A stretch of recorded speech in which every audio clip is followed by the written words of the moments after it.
Welcome everybody to the MCC 28 pre-show with all our analysis and predictions for MCC. My name is Stein. My name is Groen. I am Mystery Twins. And I'm Montgomery. Thank you, Lockie. Now we're going to get straight into each team's keys to victory. Jojo, Gem, and Scar have all won MCC earlier this year, and now they team up with Ranboo to help him get his first coin. This team excels in movement and will be a scary force in Ace Race, Hole in the Wall, and Rocket Spleef. They should probably avoid survival games late, especially considering Ranboo's history with it. The Gingerbread Man, which I think is an absolute banger team name, is a team full of dough and surprises. Impulse, coming off a win, could see another win with the team up of Purple and Becky, which is a surprisingly scary PvP duo. And with S-Major locking down those build bar points, this team will do amazing. The Yellow Yetis are perhaps the best team for team games this event, with every player on the team having Sands of Time and their top 3 Season 2 games. And while they're not the strongest PvP team, they're also a strong movement team, with H-Bomb, False, and Sam all having insane Rocket Spleef rush scores, and Cub with Parkour Warrior.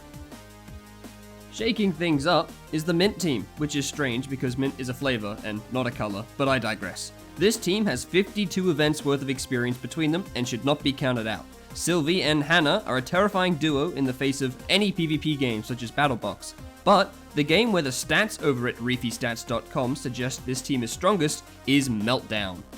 The Emerald Elves give us an exciting duo of Illumina and Tommyinnit joined by G Nelly and the Manifold himself. They could be very effective in survival games, Battlebox, and to get to the other side, but they could also do well in team games like Grid Runners. However, Buildmart and Sands of Time could be tough challenges for them, and they may want to play these games early. The Teal Turkeys seem to be continuing the Teal Turkey winning streak with an insane PvP team. It seems no matter which game they pick, from Meltdown to Battlebox, they got the player for the job to dominate.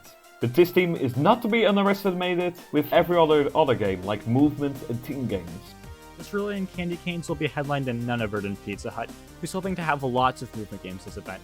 Not only because his top 4 games are movement games, but Martin soars in Ace Race, Pearl dominates in Hole in the Wall, and Puffy pops off in Parkour Tag. When you put it all together, you have a team that can make Dodgebolt with the right game order. Yo yo yo, or should I say, ho ho ho, it's the Sapphire Santas, our beloved Simmers return for the final MCC event of Season 2. This fan favorite team is led by my close personal friend Zeus, who I completely dunked on in Block Wars. But anyway, these 4 players have all improved so much, so I wouldn't be quick to predict them 10th, and would watch out for them in games like Hole in the Wall, Meltdown, and Sands of Time, or should I say, Snows of Time. Brrrr. Antfrost and Velvet return as a duo, backed up by Ponk and Bad Boy Halo. This is a very well-rounded team, and they should play games that allow each one of them to shine. Sands of Time and Meltdown are great examples of this, and they could be a dark horse team in any PvP game. And finally, the Pink Bears are a team that's a complete wildcard. We've seen both Tempo and Philza on both sides of the scoreboard. And with the underrated Ludwig and Sniffers in the mix, you can expect some surprising results in PvP games. Especially when you're gonna play Meltdown, if you see Sniffers and Ludwig, run! And with all the teams out of the way, let's head on over to our individual predictions. And now starting off with my individual predictions, JoJo is coming off of a first individual performance as well as a win, and I do not see her slowing down, as she will secure a top 3 placement. She is very well rounded at all the MCC games, and should be able to get strong scores in any of them. In second place, Illumina demonstrates his insane fundamental mechanics as he dominates movement games and still holds up in PvP. With Tommy, Jack, and G as ambitious teammates, he should be able to put on a show. And in first place, I have Purpled going back-to-back at the top of the leaderboard. He has been constantly analyzing and practicing MCC games ever since he joined, and he will continue to push himself to greater heights with each event. In third, we have my beloved Antfrost. He may not have the highest of our S tiers, but he has the capabilities of a true leader. I believe with some good leadership and a little bit of luck, he can lead himself into the top 3. Also, his name is Antfrost, which is already a perfect Christmas name. In a solid second, we have Pizza Hut.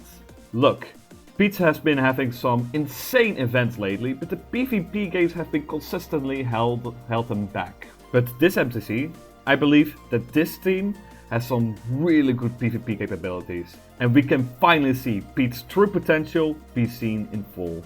And finally, firmly in first place, of course it is Illumina.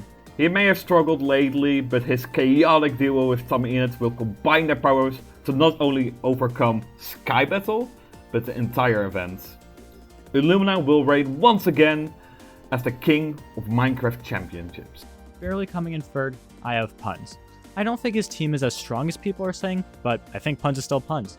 He's usually able to get top 10 regardless of his team placement, and I think putting him on a strong PvP team should really boost his performance.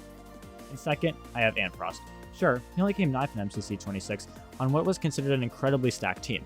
However, I think the only thing that held him back was the suddenness of his sub-in. So, I think when you put him on a team full of people he knows really well, he'll be able to dominate. And taking the gold medal, I have jojosolos. Last time she played, she came first, so why not do it again? Being an incredibly well-rounded player, I think she'll fit in great with an incredibly well-rounded team, so this synergy should be what it takes to get her back on top. I find predictions kinda difficult when we don't even know what games are going to be played in the event. So, I figured I'd get into the holiday spirit and rank the top 10 players from MCC 28 with the most Christmas-sounding names, which leaves in third, Antfrost, a lovely winter wonderland of a name who makes me want to watch the snow fall through my window with a nice mug of hot chocolate. In second, we've got Captain Sparkles, shining ever so brightly atop the Christmas tree as I wait eagerly for Santa Claus to deliver the presents. And in first is Rambo, our lovely little reindeer who for sure gives off furry vibes, and I can imagine him with a little red nose. There are two players that I think viewers should especially keep an eye on in this event. Hannah has been working very hard at becoming a better team leader, and she nearly got her team to the finals in the last event.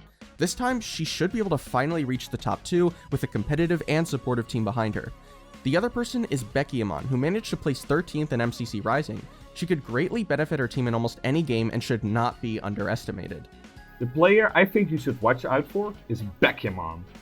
I know your memory might be foggy about MCC Rising, but she placed 13th on a 4th placing team. And you know, the top 3 teams were dominating that event, so that was an extremely impressive performance. And she has only gotten better since. And she has been practicing MCC Island a lot. And that MCC Island experience means a lot, as we have seen in Kratzy in MCC 26. So I say, top 15 is not just a hypothetical, it is an inevitable. My player you should look out for is Tommyinnit. While Gem usually places bottom 10, her best performance was 18th, which she got whilst winning MCC 20.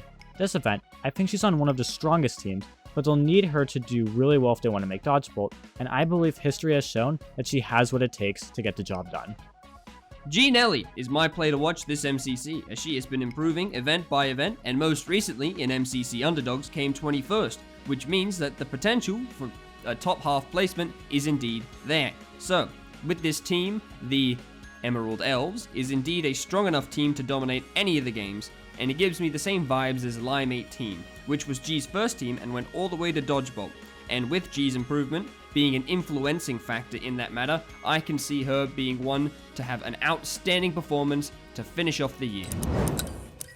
Now to predict the teams, in second place I have the Mint Mistletoes. I believe that with Hannah improving as a team leader and Sylvie constantly improving her mechanics, this team can sneak their way into Dodgebolt. And in first place I have the Gingerbread Man, who have a scary roster that I predict to have great cohesion in almost any game. Purpled is an exceptional team leader, and Scott and Tommyinnit are both capable players who can easily carry their weight. Impulse has also shown that he can work very well with a competitive group and could be a crucial role player that helps this team soar into the finals. I also expect Ginger to take home the crown, with Purpled and Impulse especially hitting their shots. In second, maybe a spicy take, but I picked Cerulean. Look, Pete's teams have not been popping off in recent times, which is why I believe in the Christmas miracle of a Cerulean win. Their strength with movement games is insane, and they have a solid footing in both team games and PvP games. The Cerulean cannon case dominance will be just as sweet as their name. And to complete the prophecy, I have Teal in first. I mean, it is written in the stars. The Teal Turkey's dominance is just an inevitability, especially with their dominance in PvP. I don't have much to say that, except I just noticed that the top 2 are the exact order of the top 2 of the previous Christmas MCC. Coming in second, I have the Red Reindeer. While I don't think they're the flashiest team, I think they're probably the most well-rounded, and JoJo being the team leader will be the perfect spark to levitate them into Dodgebolt. However, beating them out both in points and dodge pull will be the Yellow Yetis.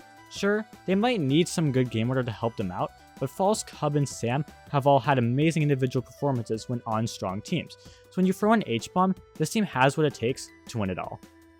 Will Ferrell was an elf, and you know who else is an elf? The Emerald Elves, who I have in second place, because as I said, they remind me of Lime 18, and I really would like to see them win, but I don't want to put them first, because I swear, every time I look online, I see people predicting Emerald in first, maybe it's on Reddit, on Twitter, and I swear, there's this tradition and this sort of history of people online unanimously agreeing, oh yes, this team is definitely going to get first, and then they don't, so I don't want to jinx them. So I'm going to put them in second for now, whereas in first place, I've got the Cerulean Candy Canes, because I believe in this team, I really do. I just can't exactly explain why, it's this gut feeling I have. And make sure to subscribe to MCC Highlights for more top tier and in-depth analysis like my gut feeling. Anyway, I can see Pearl riding the momentum from MCC underdogs, and MCC himself, Pete, he has been on a hot streak recently, Mr. MCC indeed, so I have a really good feeling about this Cerulean team going forward. So with these two teams facing off in Dodgeball, I didn't know how to decide who was going to win, so I did the love calculator, and both of them were quite low, so instead, I've decided to continue the tradition of Jack Manifold never ever winning a round of Dodgeball and say that Cerulean will win in a 3-0 sweep, which will be very, very funny. But like, what even is Cerulean anyway? That's not even a color, it's just stupid. Okay, I'm done. And thank you for coming out to the pre-show, everybody. We will see you this weekend on the day of MCC.